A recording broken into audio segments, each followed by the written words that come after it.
السلام علیکم ورحمۃ اللہ وبرکاتہ۔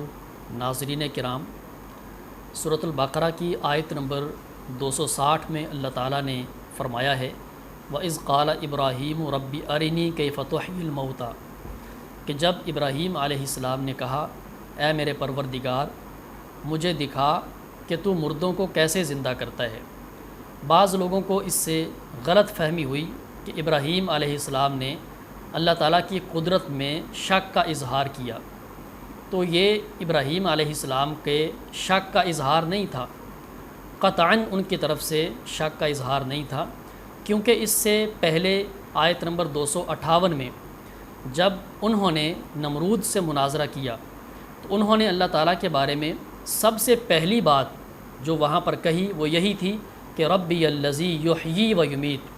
انہوں نے نمرود کے دربار میں پورے فخر کے ساتھ اور یقین کے ساتھ اور ایمان کے ساتھ یہ کہا کہ میرا رب وہ ہے جو زندہ کرتا ہے اور موت دیتا ہے۔ اگر انہیں شک ہوتا تو وہ وہاں پر یہ بات کبھی بھی نہ کہہ پاتے۔ تو یہ یہاں پہ شک کا اظہار نہیں ہے، بلکہ یہ علم الیقین سے عین الیقین کا مرتبہ حاصل کرنے کی ایک خواہش کا اظہار ہے، کیونکہ انسان کی عادت ہے اور فطرت ہے کہ جس چیز کا اسے علم ہوتا ہے وہ اس کا مشاہدہ کرنا چاہتا ہے۔ جیسے موسیٰ علیہ السلام کے بارے میں قرآن نے کہا ہے کہ انہوں نے اللہ تعالیٰ سے کہا ربی ارنی انظر الیک، یا اللہ میں تجھے دیکھنا چاہتا ہوں۔ اب موسیٰ علیہ السلام کو کوئی شک نہیں تھا کہ اللہ تعالیٰ ہے یا نہیں ہے، بلکہ وہ بھی علم الیقین سے عین الیقین کا سفر تھا۔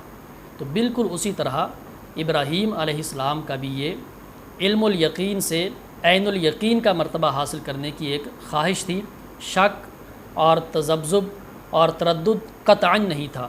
اس لیے ایسی بات اللہ تعالیٰ کے انبیاء کے حوالے سے قطعاً زبان پر نہیں لانی چاہیے۔ اللہ تعالیٰ ہمیں ایمان اور اطمینان کی دولت نصیب فرمائے۔